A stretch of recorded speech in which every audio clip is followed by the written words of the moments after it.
Vamos entonces a darle la bienvenida nuevamente a todos los que se conectan. Muy buenas noches.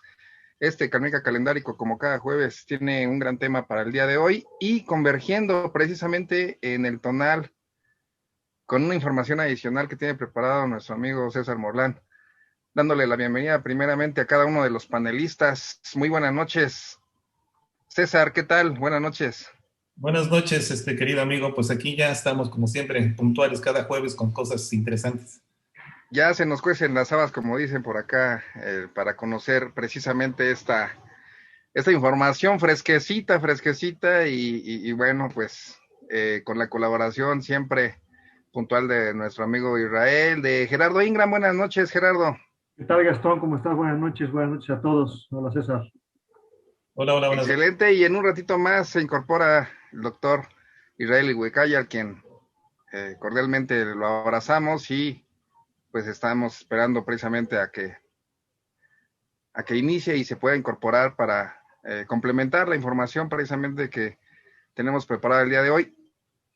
Hoy ya se había anunciado precisamente un dato que pareciera que de todas luces deberíamos de habernos dado cuenta, y es el grado de inclinación de la Tierra, no tan solo en la Piedra del Sol o la arqueología nativa, antes de la llegada de los españoles, sino incluso a nivel mundial. Y para eso, pues me permito cederle la palabra a nuestro amigo y maestro César Morlán, al cual le dejamos los micrófonos. Muchísimas gracias. Adelante, César. Bueno, muchísimas gracias. Bueno, entonces vamos a pasar a la presentación. La presentación del día de hoy, pues a lo que nos hemos invitado es el ángulo de inclinación de la Tierra en la Piedra del Sol, o lo que conocemos como el calendario azteca, y en el arte antiguo, ¿no? Entonces, pues vamos a empezar con esta ponencia. No es muy larga todavía, como siempre, son ponencias que seguimos investigando, que seguimos añadiendo, y pues esto más que nada es despertar el interés de la gente y que las mismas personas empiecen a buscar. A mí me da mucho gusto, por ejemplo, como en el círculo de estudio que hizo nuestro amigo Ilhuicaya, pues la gente ya está más interesada, ya va y mide los pasos cenitales, ya tienen muchas preguntas, y eso me da mucho gusto de que ya la gente se esté interesando más, no solamente en escucharnos, sino que también ya están haciendo sus propios descubrimientos y sus propios adentramientos con más profundidad en estos estudios. Bien, bien, pues el ángulo de inclinación de la Tierra es, como todos lo sabemos, la Tierra no está, digamos que alineada, sino que tiene cierta inclinación. Esta cierta inclinación en términos decimales es de 23.45 grados, que si lo transportamos a la parte de grados, pues son 23 grados 27 minutos. Más o menos es el que tiene esta inclinación de la Tierra. Justamente esta inclinación de la Tierra es la que produce que existan las estaciones en el año: primavera, verano, otoño, invierno, o que lo que sucede como son los solsticios en los dos extremos, y en el centro están los equinoccios, ¿no? Si no tuviéramos esta inclinación, pues entonces no tendríamos, no distinguiríamos, o habría solamente una estación en la Tierra. Pero pues esta inclinación que tiene la Tierra es justamente lo que sucede, que hace que suceda este fenómeno que tenemos pues en la Tierra, este cambio de estaciones de frío caliente. Entonces, pues es muy importante, ¿no? Nosotros lo que detectamos es de que en varias obras escultóricas y gráficas se puede observar justamente este ángulo de inclinación. Lo que creemos es que no es casual. Por lo pronto lo descubrimos en el arte de Anáhuac, y después lo tratamos de extrapolar hacia otras culturas del mundo, y también descubrimos que probablemente existe esta representación mostrada de forma simbólica, ¿no? No dice ahí, este ángulo representa la inclinación de la Tierra. No, pues no lo vamos a ver así, pero sí podemos intuir de que hay muchos mensajes, hay mucho simbolismo cifrado en las obras de arte, ¿no? Se hizo muy famoso la parte del Códice Da Vinci, el Códice Da Vinci, ¿no? En donde pues, vemos la última cena, y cómo Dan Brown ahí hace todo una cuestiones pues, policíaco y de misterio, pero basado en ese simbolismo que está ahí, ¿no? Nosotros no vamos más allá, pero lo que queremos es algo más más terrenal, justamente el ángulo de inclinación de la Tierra, ¿no?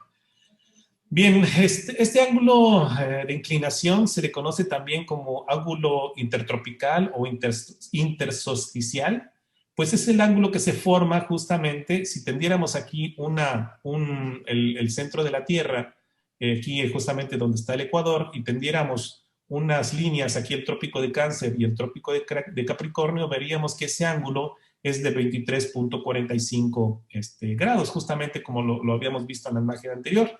Esto es lo que produce justamente el solsticio de verano, ambos solsticios, el solsticio de verano, que lo vemos aquí cuando el sol llega al trópico de Cáncer, y el solsticio de invierno, esto cuando llega justamente al trópico de Capricornio. Esto obviamente estoy hablando sobre el hemisferio norte, pues sabemos que en el hemisferio sur está invertida las estaciones.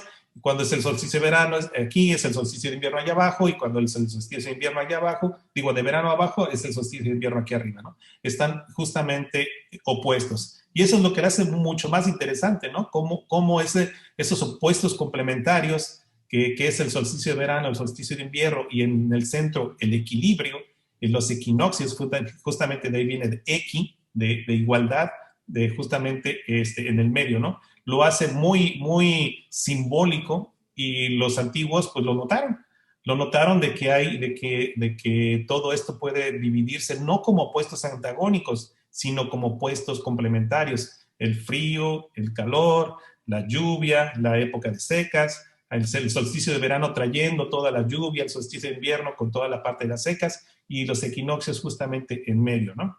Es justamente en este ángulo donde se ubica la franja de los pasos cenitales, justamente entre estas dos líneas imaginarias, que es el trópico de Capricornio y el trópico de Cáncer, a los 23.45 grados, como ya los vimos, ¿no? Sabemos que más arriba no va a existir nunca los pasos cenitales, ni más abajo. Por eso es que esta franja intertropical, es donde suceden justamente los pasos cenitales, que estamos justamente en la temporada de pasos cenitales en mayo, ¿no? En todo lo que fue Mesoamérica. Bien, pues vamos con este preámbulo de lo que es más o menos la explicación del ángulo de inclinación de la Tierra. Pues vamos a pasar entonces dónde es donde lo encontramos, ¿no? En el arte antiguo. Ténganlo muy, muy en cuenta: 23.45, si lo sumamos, son 46.54, 46.9 en decimales, 46 grados 54 minutos en grados.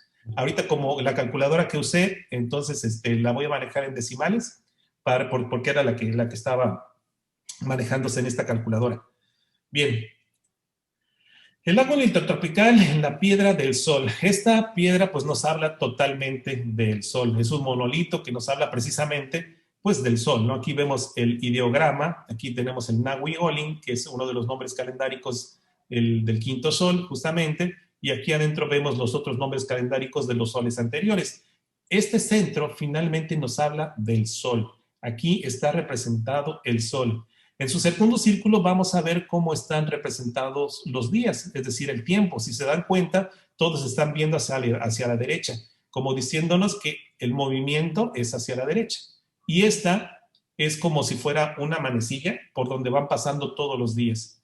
Justamente lo estamos marcando aquí. Si esto es un paso cenital, está marcando el mediodía, justamente, ¿no? Entre la transición, justamente para que empiece al mediodía, esto nos está hablando de pasos cenitales, el mediodía en el 1 Cipactli. Por eso es que también nosotros defendemos la idea de que el tonal empieza al mediodía, no porque se nos haya ocurrido, sino porque está descrito en las fuentes, ¿no? Al menos en 2 fuentes. Entonces aquí notamos que esto es el Sol, y esto es el transcurrir del tiempo, pues de acuerdo al Sol, de acuerdo al movimiento. El Sol es el que va marcando el movimiento aparente del Sol, es el que nos da la apariencia de movimiento, y es el que va generando toda esa parte de radiación de los tonalis, que estos son los tonalis que vemos en el calendario. Estos son los días del tonal Powali, ¿no? Entonces vamos a notar que está el Sol y el tiempo. Aquí les he puesto otra imagen en donde pues podemos ver justamente que toda esta parte de aquí es el Sol. Es el Sol. Vamos a ver entonces en la siguiente imagen.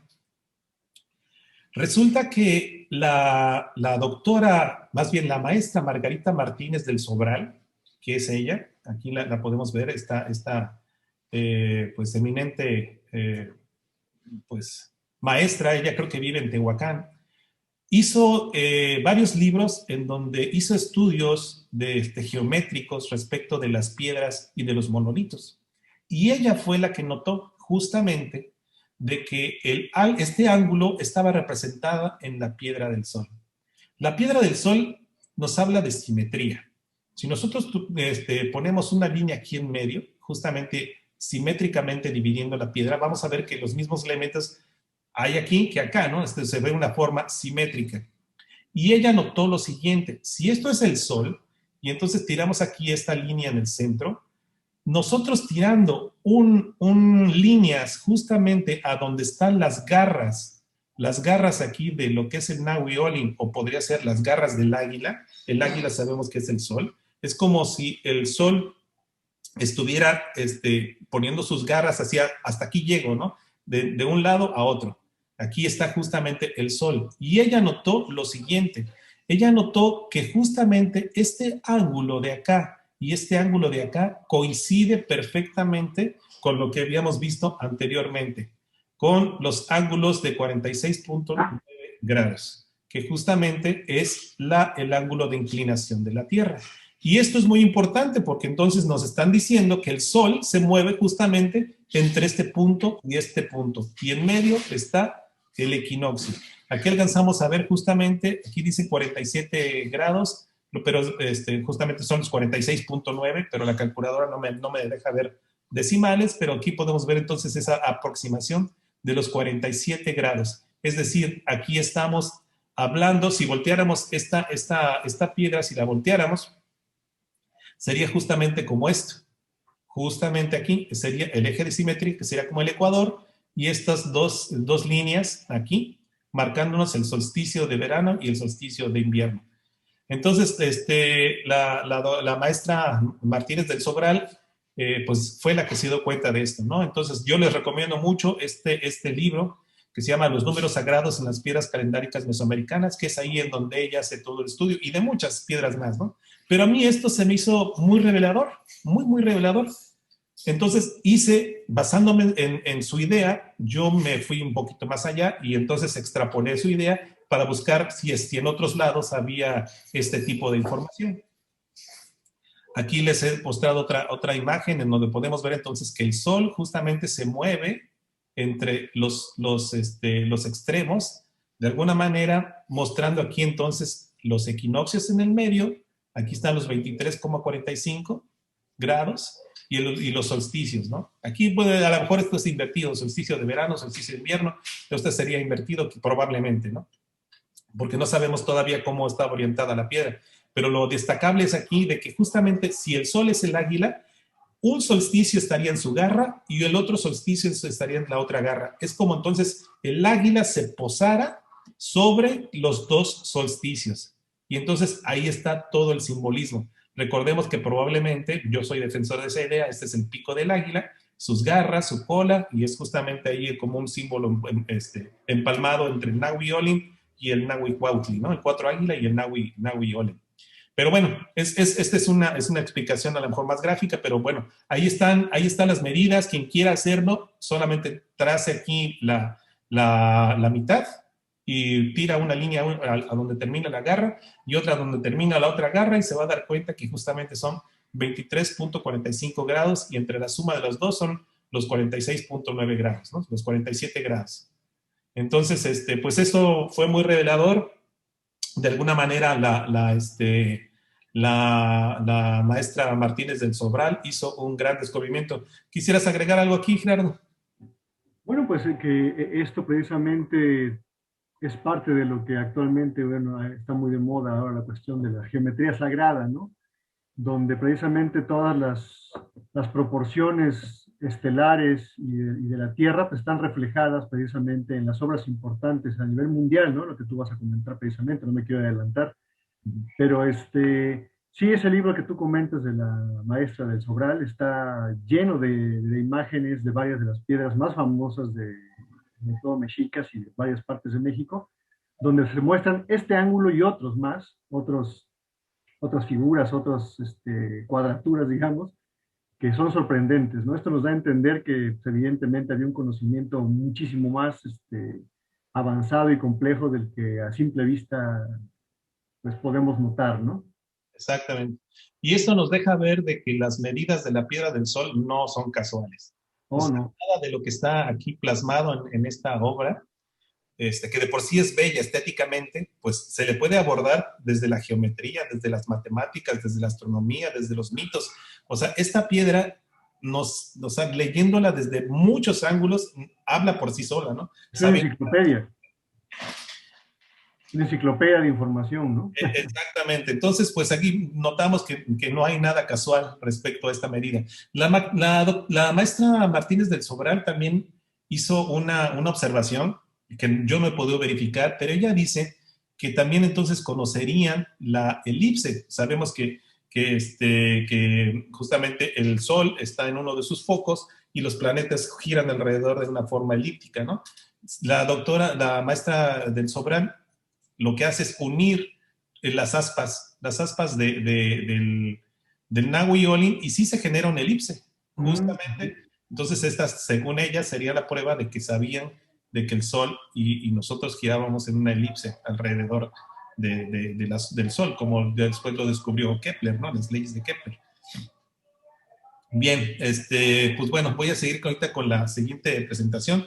Hasta ahí, esto me dio la pauta. Dije, voy a buscar si en otras obras de Anáhuac, pues está representado este mismo ángulo, ¿no? Este mismo que tenga que ver con el sol, con el águila.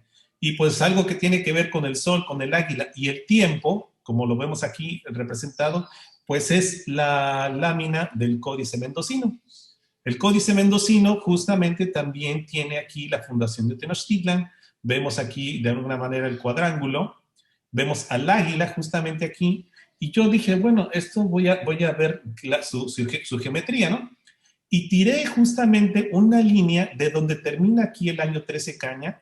Tiré esa línea hacia abajo, partiendo la lámina a la mitad. Justamente como lo vimos en la piedra del Sol. Aquí vemos el águila y aquí vemos también glifos de tiempo, tal y como lo vimos en la anterior, ¿no? Aquí está el águila está el sol, en su acepción de águila, y aquí vemos al tiempo también alrededor. Lo mismo aquí, vemos al tiempo aquí alrededor y vemos al águila, ¿no? Y tirando esta línea justamente en medio y de ahí a los extremos internos donde están estas cuatro corrientes de agua, volvemos a encontrar justamente esos 47 grados. Entonces, las proporciones de este códice pues también nos están hablando de que no son casuales, ¿no? Están hablando justamente del ángulo en donde está el Sol, la inclinación de la Tierra, los ángulos o las distancias, o los ángulos, mejor dicho, en donde se mueve el águila, en donde se mueve el Sol. Sabemos que el águila es una representación solar. ¿Algo que quieras agregar aquí, amigo? bueno, pues que evidentemente este ángulo va más allá de la escala con la que está medida, ¿no? Evidentemente ellos no conocían esta idea del ángulo, o sea, de la medición como nosotros la conocemos ahora, pero por supuesto que tenían su propia metodología, su propia forma de medirlo. Yo la desconozco sinceramente, pero es evidente que la tenían y la conocían, ¿no? Sí, exactamente. Quiere decir entonces que la traza de la ciudad fue intencional también para Oh, vincularse con el movimiento del Sol, porque ya eso ya lo sabemos, ¿no? Pero no habíamos notado justamente este tipo de ángulos en el arte. Entonces, en el arte también, esto abre toda un nuevo canal de investigación, ¿no? Porque no fue al azar. Lo que dibujaron aquí tiene entonces su sentido, aparte de lo estético, tiene su sentido geométrico, ¿no? Y eso pues nos habla de otras cosas. La siguiente lámina que les voy a mostrar también tiene que ver con el Sol y lo mismo, también tiene que ver con el tiempo alrededor. Y esto es algo muy conocido que a nuestro amigo Gerardo le va a gustar mucho también. Es el ah, sí, frontispicio del Códice Felger-Mayer. de Weiermayer. Ajá, en donde vemos aquí también el ideograma del Sol. Aquí vemos otra vez el Sol y vemos, pues sabemos que este es el tonal Powali, cómo se está moviendo otra vez el tiempo alrededor. Esto se ha propuesto de que justamente es un templo, porque aquí hay una escalinata, lo que podría ser posiblemente una representación de una pirámide, justamente con el Sol, y aquí está el ideograma de la Luna.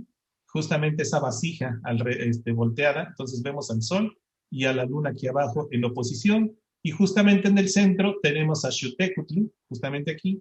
Lo que hice fue buscar el centro de este cuadrado y desde ahí buscar ese ángulo. Y volvió a aparecer justamente como vemos wow. aquí en el lado interior, en los interiores.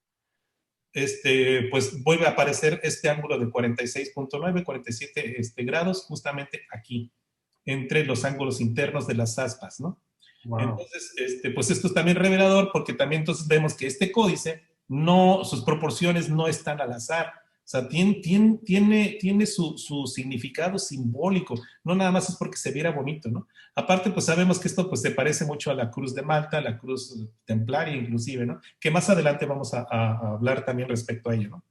Entonces, pues aquí es pues revelador que también en los códices, no solamente en la Piedra del Sol, que pues es una obra magna de escultura, vemos que también hasta en los códices, algo más trivial o algo más sencillo, también guardaban este tipo de distancias, ¿no? De relaciones, de proporciones. Observamos aquí el Sol.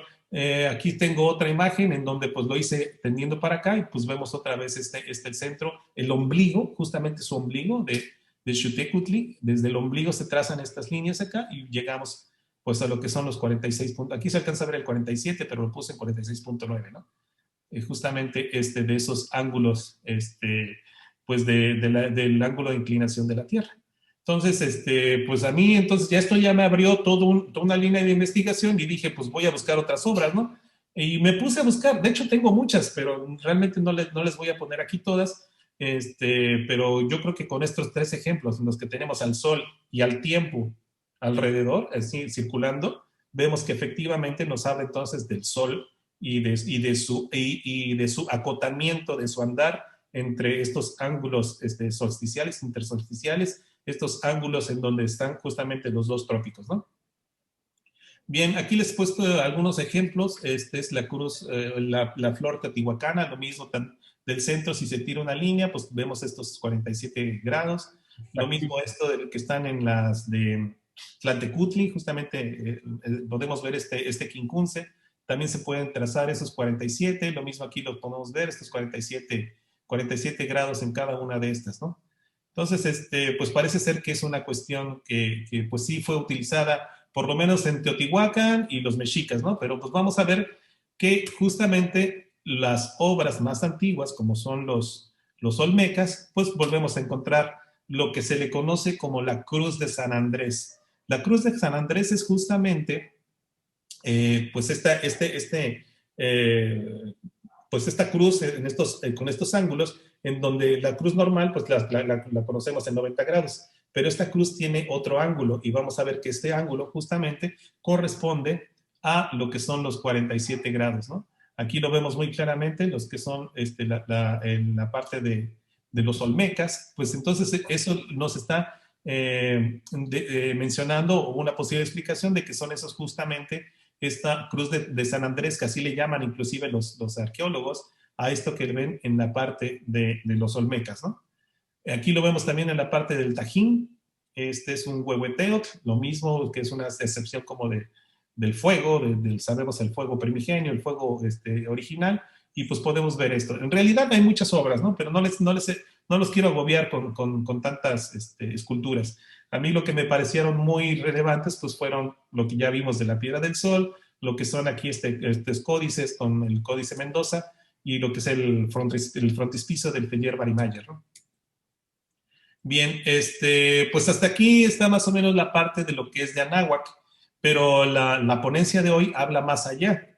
Lo que dije, bueno, la cruz de San Andrés es una cuestión cristiana. Y dije, ¿será que también en el arte cristiano se quedó representado este conocimiento? Digo, pues es un conocimiento muy antiguo. El hecho de conocer el ángulo de inclinación de la Tierra no es tan difícil de medir con un poco de imaginación, ¿no? Ya, pues antes ya se había podido inclusive medir la circunferencia de la Tierra. Entonces, pensar que los antiguos eran tontos o que tenían muy poca inteligencia para esto, pues realmente no. O sea, realmente eran muy inteligentes y podían hacer muchas cosas con el uso de su raciocinio, ¿no? Y su geometría. Entonces dije, voy a buscar este tipo de ángulos en otras partes del mundo. Y una de las culturas pues, solares que también por excelencia, pues es la parte de Egipto, ¿no? En el ángulo de inclinación de la Tierra vamos a ver cómo también podemos encontrarla en ciertas cosas del arte egipcio. Sabemos que es netamente solar Egipto, Ra como el dios sol, Horus como ese halcón también, que en lugar de ser un águila, ayer era un halcón, y entonces vamos a mostrar esto que encontré para mostrárselos aquí con su permiso. Bien, aquí vamos a ver, es muy conocido, yo creo que este es el símbolo más conocido de Egipto, que le llaman el Ankh. Algunos le llaman la llave de la vida, la llave de la felicidad, pero es muy curioso cómo siendo una cuestión solar, pues dije, voy a medir también los ángulos, y resulta que cada vez que medía, que encontraba yo una escultura con esta parte del Ankh, lo mismo, esta es una cruz, y trazando las líneas desde los extremos del Ankh y en su eje de simetría, pues vuelvo a encontrar justamente estos 47 grados, que podría ser una evidencia, pues de que las proporciones no son casuales, sino que también está hablando respecto al Sol. Una vez también medí estos ángulos, y esto se parece mucho a la piedra del Sol, ¿te acuerdas? Que está el mismo así. Ajá. Ajá. Y en el arte egipcio casi siempre están representados juntos. El Ankh y esto no sé cómo se llame, pero midí el ángulo y tiene que ver con la luna, como si fuera el sol y la luna. Oh, wow. Ajá, este es un ángulo más bien lunar. No lo puse aquí porque estaba hablando de la cuestión de la inclinación del sol, pero en el arte egipcio casi siempre están juntos estos dos, ¿no? Entonces aquí podemos ver que esto se parece inclusive a la piedra del sol. Están las dos garras, pero aquí en lugar son dos manos, ajá, sosteniendo justamente ambas, no me acuerdo cómo se llama este báculo. Tiene un nombre en Egipto, egipcio, pero no me acuerdo cómo se llama. Entonces, digo, podemos ver ahí similitudes, ¿no? Déjenme mostrarles aquí. Estas me gustan mucho porque vemos aquí el mismo Ankh, cómo va a ser introducido a la boca del faraón. En el arte antiguo, cuando algo se lleva a la boca, significa la asimilación del conocimiento. Eso es lo que he podido indagar. Entonces, de alguna manera puede ser de que se le está dando el conocimiento a esta persona respecto a lo que significa el Ankh, ¿no? A lo mejor se ha representado como la vida, pero pues aquí podemos ver perfectamente que también si se tiran las dos líneas, podemos ver cómo se forman otra vez los 47 grados entre una y otra, ¿no? Déjenme pasar a la siguiente lámina. ¿Quieres comentar algo de aquí, Gerardo? Tú que eres experto en iconografía. Bueno, pues no es sorprendente, digo, este dato no lo conocía respecto a Egipto, específicamente el Ankh, que es uno de los símbolos más importantes, pero bueno, no me extraña, sinceramente, que esto suceda así, ¿no? Otra cuestión, digo, no sé si lo menciones más adelante, pero también eso me hace recordar precisamente todos los misterios o los secretos, ¿no? Que detentan supuestamente algunas de las sociedades secretas, pues, específicamente, por ejemplo, los masones, que sabemos que son constructores, y que también tienen en todas sus construcciones antiguas, en las catedrales y en todas estas cuestiones, también tienen todos los ángulos y todas las proporciones que obedecen también a las medidas de la Tierra, astronómicas, etcétera, ¿no? Exacto. Pues ahí vemos entonces el simbolismo. Es solamente una propuesta. Pues que se ha hecho, se me hizo curiosa y pues quería mostrárselos, ¿no? Aquí tengo otras imágenes, aquí esta es otra representación del Ankh y lo mismo, volvemos a encontrar estos 47 grados partiendo por aquí en el eje de simetría y volvemos a aparecer. Pero aquí ya me llamó más la atención porque aquí vemos justamente el símbolo solar, aquí arriba de esta figura, y en los ángulos internos pues, volvemos a tener también este ángulo de 47 grados, ¿no? Aquí ya vemos esta representación solar. Entonces, aquí ya estamos hablando justamente de que están hablando del sol, ¿no? Esta otra también está muy padre, porque aquí vemos perfectamente a Horus, aquí vemos el disco solar, esto es justamente, ajá, aquí vemos los Ankh, justamente, y se acuerdan de la piedra del sol, ¿no? ¿Cómo están las garras? O sea, como si probablemente está representando lo mismo. Inclusive aquí son las mismas cinco plumas que tiene la piedra del sol. 1, 2, 3, 4, 5, ¿no? Es justamente aquí, si tira uno de aquí, de esta parte de su pecho, estas líneas, o desde la mitad, justamente de lo que parece ser también como solecitos, y donde convergen las líneas, se hace entonces también un ángulo de 47 grados. Aquí está muy, muy marcada su relación solar, ¿no? Esto obviamente es el Sol, y aquí vemos al Ankh.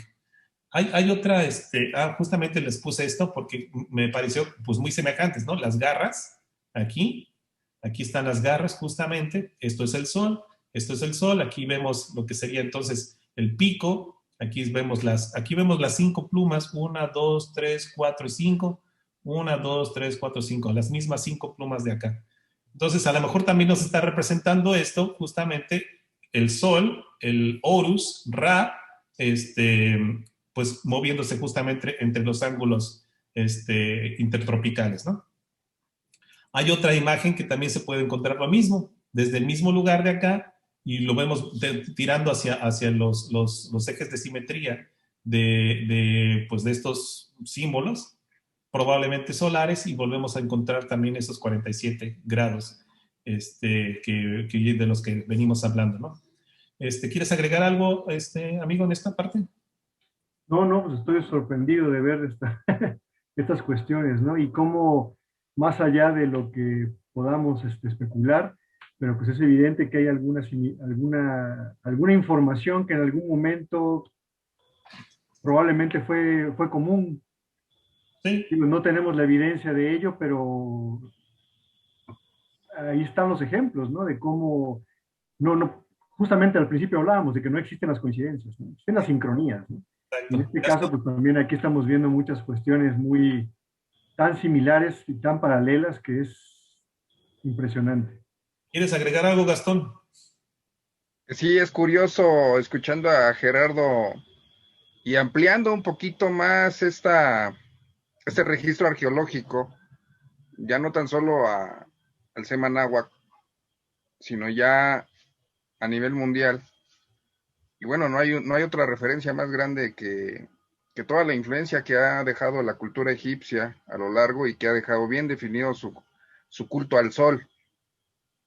Entonces no es de extrañar que encontremos más similitudes precisamente con nosotros, que para ese entonces ya deberíamos de primero reconocernos como una cultura madre, no reconocida, a la altura de egipcios, caldeos, babilonios, o incluso previos a ello. Entonces, Sí. yo me atrevo a hacer el llamado a que, si bien conocemos ya otras líneas de conocimiento, como es la línea hermética o egipcia y toda su simbología, podemos encontrar las analogías, no precisamente para pasarlas por lo mismo, sino para ampliar un poquito el espectro, y lo que nosotros podamos ya entender o ya se tenga resuelto de aquel lado nos ayude a entender también lo de aquí. Entonces, este ejemplo que pusiste tú de Horus con las garras, precisamente, y la similitud con la piedra del sol, o sea, Híjole. o sea, está Impactante. está impactante, hombre. Y la siguiente que estás poniendo, pues es que realmente no es nada más dibujar por dibujar, no es nada más registrar una figura, una simbología. El vigilar los ángulos en esa descripción es más que la transmisión de una semántica o de un significado. Claro, porque además hoy estamos evidenciando que el ángulo está ahí, pero bueno, más allá de eso, ¿a dónde nos lleva eso, no? ¿A dónde nos lleva ya el saber que ese ángulo está mostrado en todas estas obras, no? Porque obviamente estamos notando ahí la ocurrencia, pero ¿qué sigue, no? Pues nos habla de que todos observamos al sol, ¿no? O sea, durante las culturas han observado al sol, han observado lo mismo y han llegado a las mismas conclusiones y representan sus observaciones, las plasman en el arte, ¿no? Así es. Obviamente, pues este es un conocimiento muy, muy antiguo. de hecho, si lo hacemos un poco poético, utilizando la cruz de Ang, pues podemos decir que la vida misma aquí en la Tierra depende de este vaivén donde se Claro. posa el sol entre el solsticio y el equinoccio, y ahí de ahí sucede toda la vida. Exacto. Así. Exactamente, es una muy Así es. buena metáfora y descripción. Bien, Pues seguimos adelante, ¿no? Seguimos adelante para no entretenernos mucho. vamos adelante. Pues ahora vamos a ver la parte cristiana. Como les dije, los mismos arqueólogos han denominado a ese ángulo como la Cruz de San Andrés. Entonces yo dije, pues voy a buscar quién carajos fue San Andrés, ¿no? Y empecé a revisar obras de arte en donde fue representado a este santo. Y pues me di cuenta de que justamente ahí estaban en los elementos conspicuos de las obras de arte, se podían encontrar este ángulo intersolsticial, ¿no? Así es que, si me lo permiten, voy a presentar aquí esta parte. Vamos a ver aquí. San Andrés fue el primer discípulo de Jesús. Fue el primero junto a su hermano Pedro. Entonces, la importancia de él, pues, es pues, bárbara, ¿no? Porque justamente siendo el primer discípulo, de hecho, creo que era inclusive el mayor de los apóstoles. Y vemos aquí justamente esta cruz de San Andrés, por eso se le llama la cruz de San Andrés. Yo lo que hice fue tirar justamente, tomar el centro, digamos, el ombligo, pues el ombligo es el centro, y de ahí tirar a donde estaban colocados los clavos, justamente, y me di cuenta de que se forma ese ángulo de 47 grados justamente desde su ombligo hacia donde están los centros, o bueno, aquí esta parte de San Andrés, ¿no? Aquí vemos, inclusive se alcanza a ver un halo solar alrededor de él, como si él estuviera viendo justamente pues a la divinidad o al sol, ¿no? Probablemente significando de que tiene que ver con el sol esta medida, ¿no? Pues ahí tú, Gerardo, eres más experto que yo en cuestiones de iconografía, pero eso es lo que yo le pude encontrar. No sé si quieras agregarle algo más a esta imagen. Bueno, pues esta imagen no conocí específicamente este cuadro, ¿no? Y la iconografía religiosa pues está llena de simbolismos astronómicos, ¿no? Digo, más allá de la fe y de las creencias que se puedan tener, digo, y como lo digo con todo respeto, también las obras de arte europeas que tienen como tema toda la cuestión de los santos, de Jesucristo, de la Virgen, si los analizamos, todas ellas, la mayoría de ellas tienen ocultos en sus figuras, en sus imágenes, precisamente este tipo de datos, ¿no? Es muy famoso, por ejemplo, tú lo mencionaste hace rato, ¿no? Lo de Dan Brown, del Código Da Vinci, como hay muchos programas que ya hemos visto seguramente en la TV y en Internet, donde hacen precisamente este tipo de análisis con las obras de Leonardo da Vinci específicamente, o de el otro, ¿cómo se llama? Miguel Ángel, y se encuentran ahí cantidad tremenda de información astronómica, astrológica, científica, filosófica, incluso hasta bromas, ¿no? Sí, exacto. Impresionante, ¿no? Lo interesante de todo esto es que aquí es cuando ya tenemos que comenzar a dejar de ver el arte como solamente una expresión del alma de una persona, ¿sí? Es más que eso. Es la expresión de su alma y de su conocimiento, ¿no? Evidentemente los católicos de aquellas épocas no podían, tenían prohibido conocer, tenían prohibido estudiar y mucho menos difundir la información, ¿no? Pero bueno, ya sea por mandato de algún mecenas o porque ellos se quisieron salir con la suya, dejaron la evidencia en sus obras de todas estas cuestiones, ¿no? Sí, exactamente. Y pues nos habla de que pues el conocimiento fue por todos lados, ¿no? O sea, claro, es uno solo. su forma de expresarse y tampoco es para rasgarnos las vestiduras, ¿no? De decir, ay, nosotros estábamos mejores que ellos. Y no, eran distintas cosas, ¿no? Pero digo, porque hay mucha gente que dice que no puede ser que lo tuvieran así. Pero pues bueno, ahí estamos nuestras evidencias, cada quien dependerá si las toma o no. Déjenme mostrarles esta otra, en donde pues podemos ver lo mismo. Ahí justamente del ombligo otra vez y con los elementos acá justamente en los ángulos internos, tal y como lo hemos venido haciendo, ¿no? Inclusive en el Feyerabend-Mayer, en el códice mendocino, en los ángulos internos, y vemos también esta parte de los ángulos de lo que es la Cruz del San Andrés, y vemos aquí otra vez este halo solar, no sé si lo alcanzan a distinguir, pero hay un círculo aquí, justamente, que puede representar pues esa parte de divinidad o esa parte que tenga que ver con el sol, ¿no? Aquí se alcanza a distinguir ese círculo. Bien, déjenme, voy a pasar a la siguiente imagen, porque pues también esta investigación me llevó pues un poquito más a otro tipo de cruz que se le llama la cruz paté, que ahorita se las voy a enseñar, pero que tiene que ver justamente con el Camino de Santiago, o lo que se conoce como el juego de la oca. Lo conocemos muy bien, o sea, este es un juego muy antiguo, y que al Camino de Santiago también se le conoce como el Camino de la Oca. Esta oca, pues sabemos que es pues una oca como un ganso, pero pues es una oca, en donde también encontraron que la oca, para mucha gente es un paradigma de conocimiento y sabiduría. E inclusive aquí José Luis Jiménez, en un libro que se llama La revelación del Grial viviente, dice: los faraones se servían de la oca para representar situaciones relevantes, como es la coronación de un nuevo faraón, el viaje del Ka, el Ka entiéndase como el alma, por el inframundo. Es una especie de guía y mensajero del sol. O sea, aquí vemos otra vez entonces la oca relacionada al sol, del dios Ra como una suprema deidad.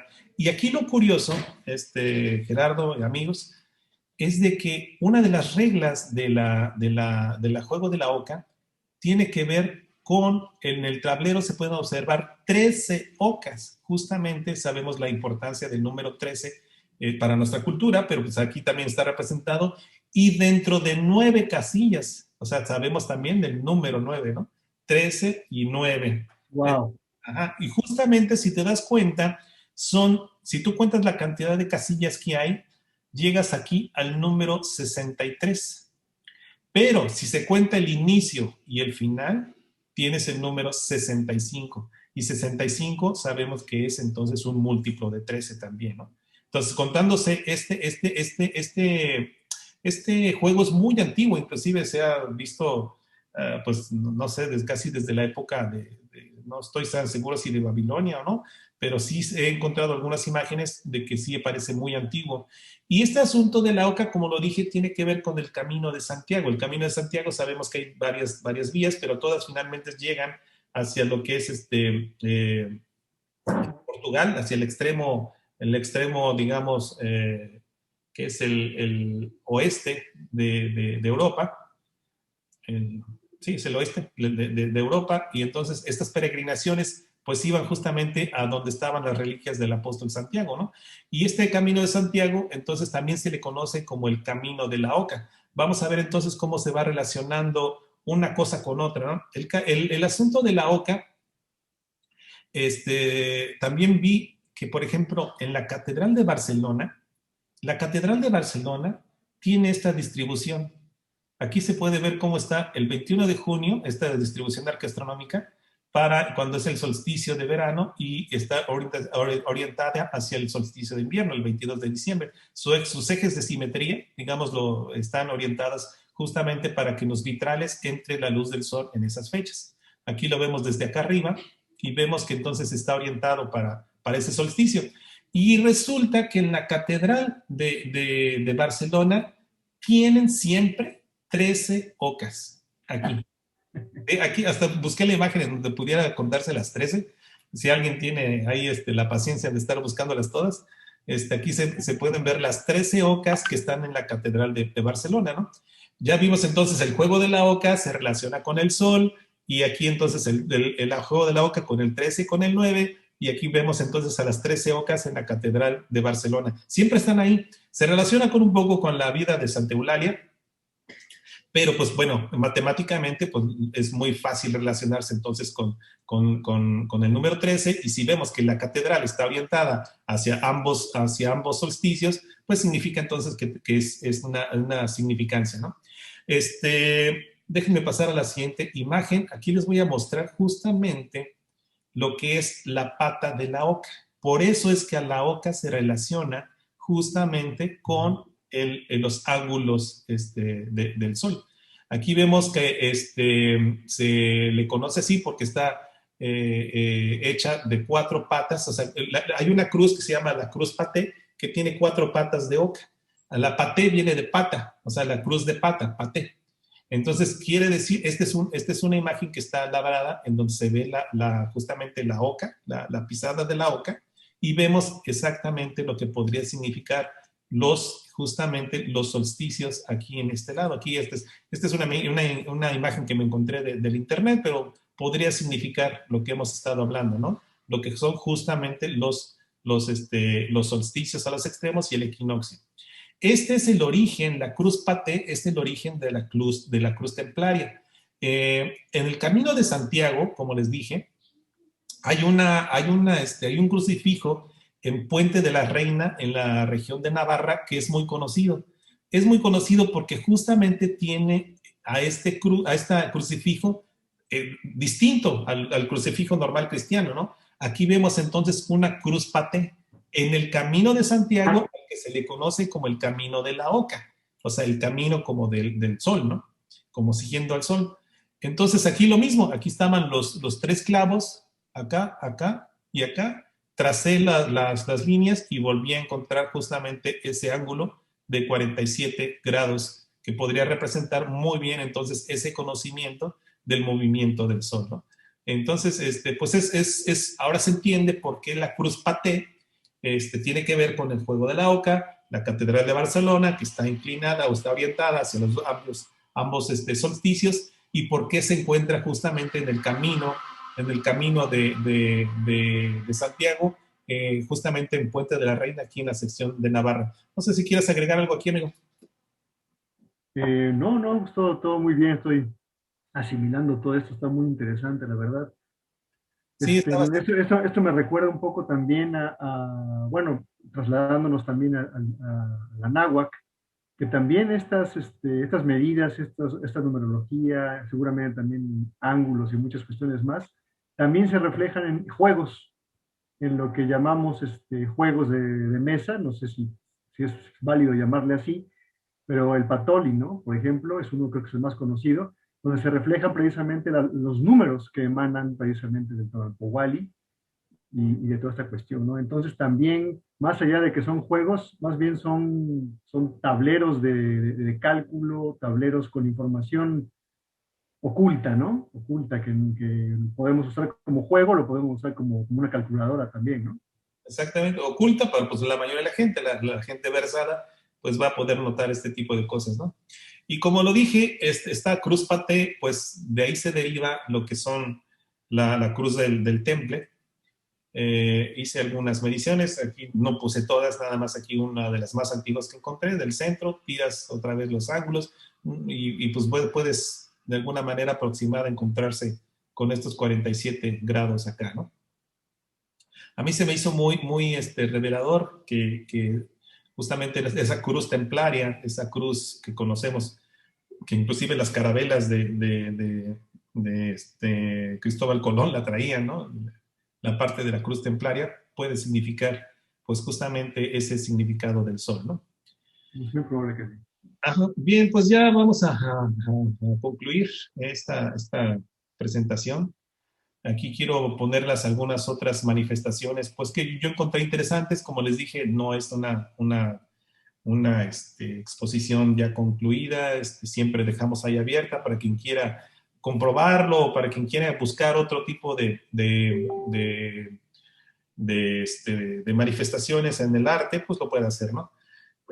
Pues esta también es muy conocida. La parte ¿cómo se llama? La suástica. Pues ahí, Llamada. ¿eh?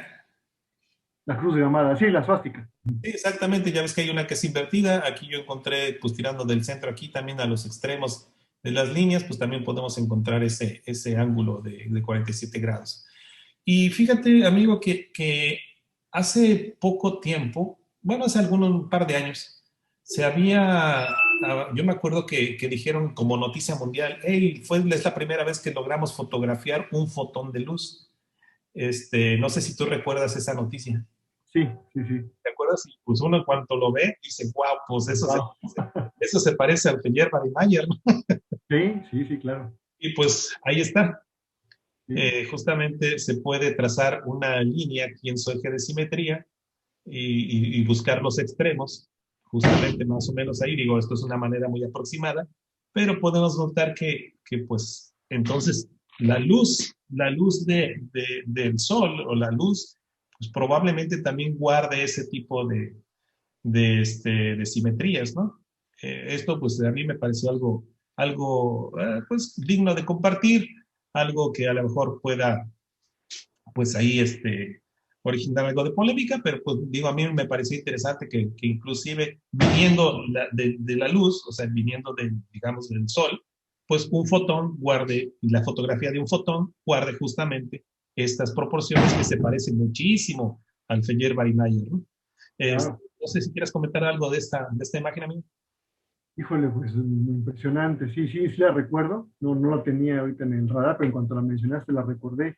Y sí, pues es un patrón natural, ¿no? Es un lenguaje que la naturaleza nos otorga y el hombre es el que está aquí para descifrarlo, ¿no? Y convertirlo en números o convertirlo en datos, ¿no? Esto también me recuerda mucho a la teoría, bueno, a la investigación de Mauricio Orozpe, que habla de la greca escalonada, y cómo la greca escalonada, que es un símbolo de los más famosos de Anáhuac, pues tiene las mismas proporciones, valga la redundancia, que la proporción áurea.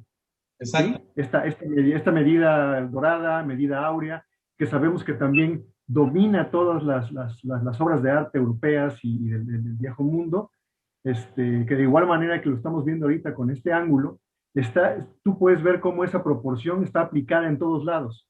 Y además porque es una proporción armónica, es decir, a donde quiera que tú apliques esa proporción, vas a obtener una figura, un dibujo o una arquitectura sólida y armónica, visualmente bella además, ¿no? Sí, Entonces, aquí los remito precisamente al libro de Mauricio, sí, sí, sí lo tengo también. a todos aquellos que quieran ahondar en esta cuestión. La proporción áurea y la greca escalonada tienen muchas similitudes, con todas las ventajas que se le ven a la proporción áurea. Bueno, pues la Xicalcoliuqui greca escalonada también tiene mucha de este conocimiento implícito, ¿no? Y seguramente va a haber mucho más por descubrir más adelante. Sí, claro. ¿Quieres agregar algo aquí, Gastón? Sí, precisamente leer los comentarios que nuestro compañero Ilhuicaya nos está dejando en el chat y decir que hasta qué punto estamos ante un patrón matemático natural que se manifiesta tanto en el arte como en la astronomía, Totalmente. y que hay que recordar,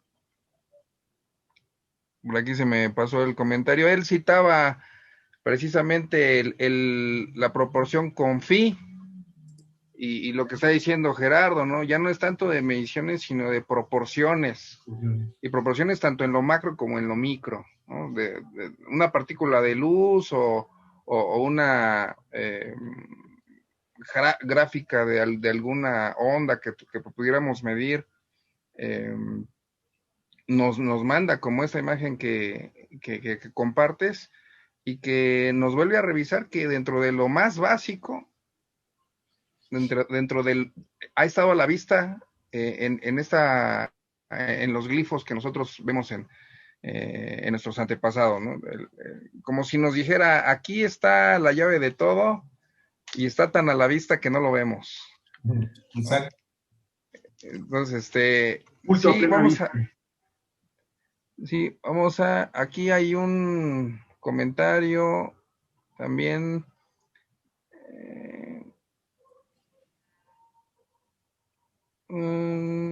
Sí, geometría sagrada. Y así es, en la geometría sagrada la encontramos hasta en las flores, ¿no? En los insectos, en todos lados. Sí, Sí, que incluso esto ya nos ayuda a volver a considerar la geometría sagrada, qué tan sagrada es, ¿no? Porque pues prácticamente entonces todo es sagrado, porque estas proporciones están en todo. Es Si que lo sí, vemos a porque nivel vemos, atómico, las mismas estructuras atómicas, energéticas, las mismas estructuras, inclusive en el macrocosmos, son igual. Entonces, vamos a terminar aceptando que todo es sagrado, o que nada es sagrado, ¿no? La geometría en sí, que la etimología quiere decir medir la tierra, pues vamos a poder encontrar no tan solo las figuras que ya conocemos, sino las que nos están diciendo en los registros arqueológicos desde siempre las culturas madre, ¿no? Como las que estás exponiendo ahorita, César.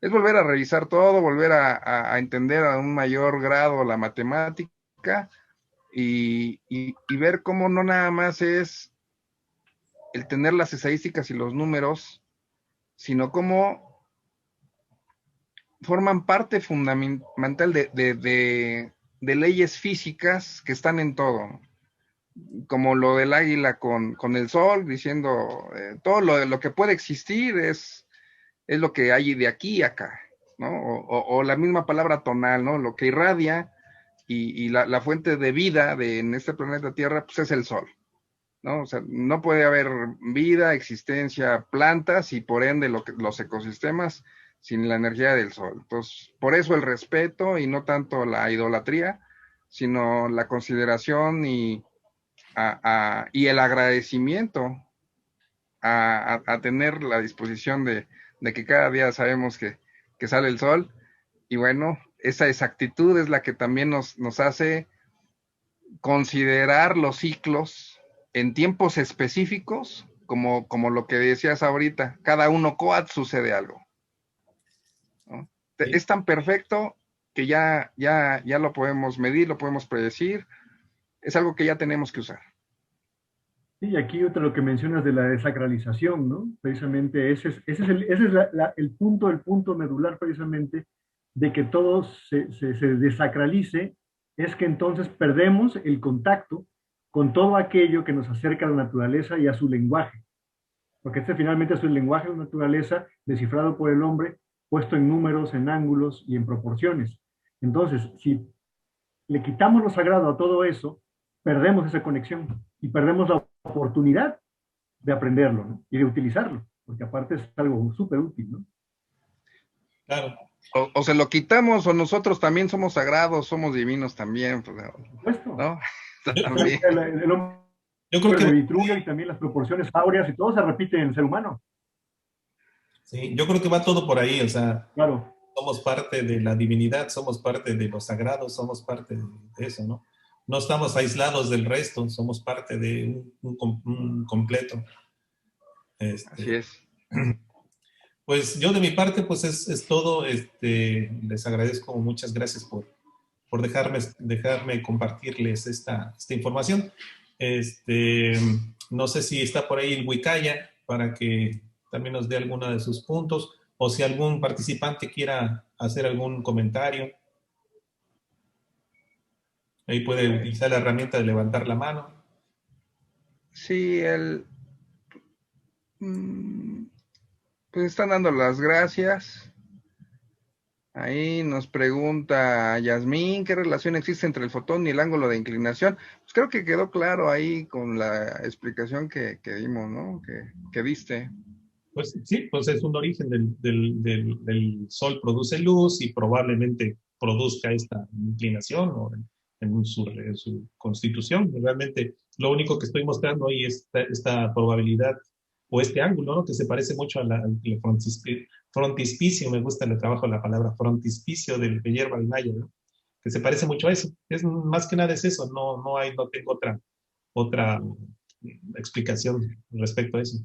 Al parecer, Israel quiere comentar algo. Adelante, Israel, prueba tu micrófono. Ya se pudo, gracias. No, pues nada más agradecer a César esta maravillosa ponencia.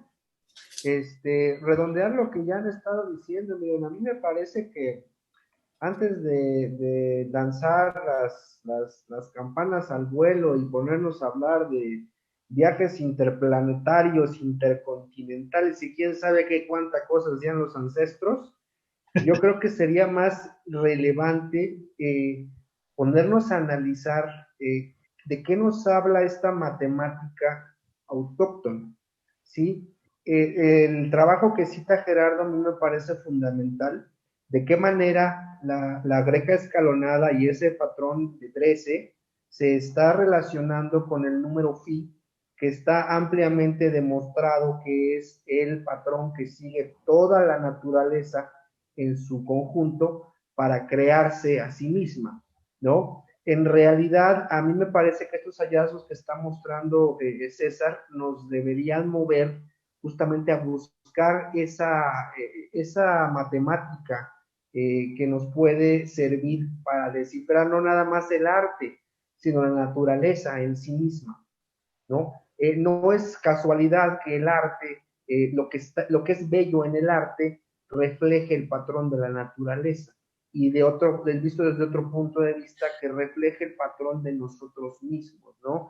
Hace ratito preguntaba un participante que qué tiene que ver el fotón con el ángulo de la Tierra. Pues bueno, justamente ahí es donde podemos encontrar esa parte, ¿no? No es que haya ahí repito, antes de ponerse a buscar explicaciones extravagantes, bueno, sencillamente darnos cuenta que nuestros ancestros llegaron a entender cómo los patrones matemáticos están generando la creación en sí misma. Y pues prueba de ello es todo lo que nos ha mostrado ya César en sus trabajos, ¿no? Ahí vemos cómo la matemática está implícita y nos permite de alguna manera ir entendiendo desde la historia hasta el arte y pues en este caso pues el patrón de la naturaleza. Eso es lo que yo quisiera comentar y por eso decía, es bien importante que matemáticos, gente que pueda entender esto, pues se asome al conocimiento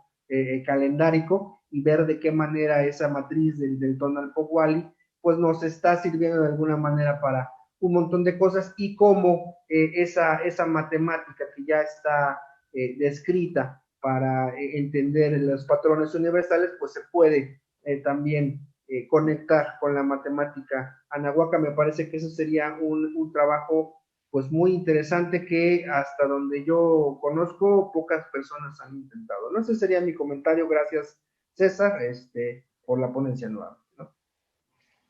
Muchas gracias por el comentario, Doc. Ahí les estoy poniendo dónde se ha encontrado phi y dónde se ha encontrado pi, utilizando los números de Anáhuac. Por ejemplo, el ciclo de 819 días, si se divide entre 260, el Tonalpohualli, llegamos justamente a una aproximación de pi, que es 3.15. Yo recientemente encontré que phi se encuentra de dividir un Tonalpohualli más medio año solar, lo divides entre el promedio de la gestación humana, entre 273, es que es un 260 más 13, y te da justamente el número phi.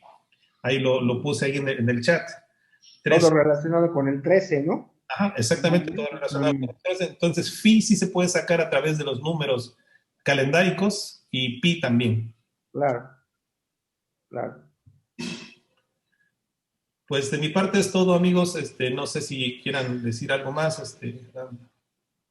Pues pedirle un comentario, nomás que pare de la anonadación, Gerardo, un comentario final, todavía asimilando, igual que yo, la información.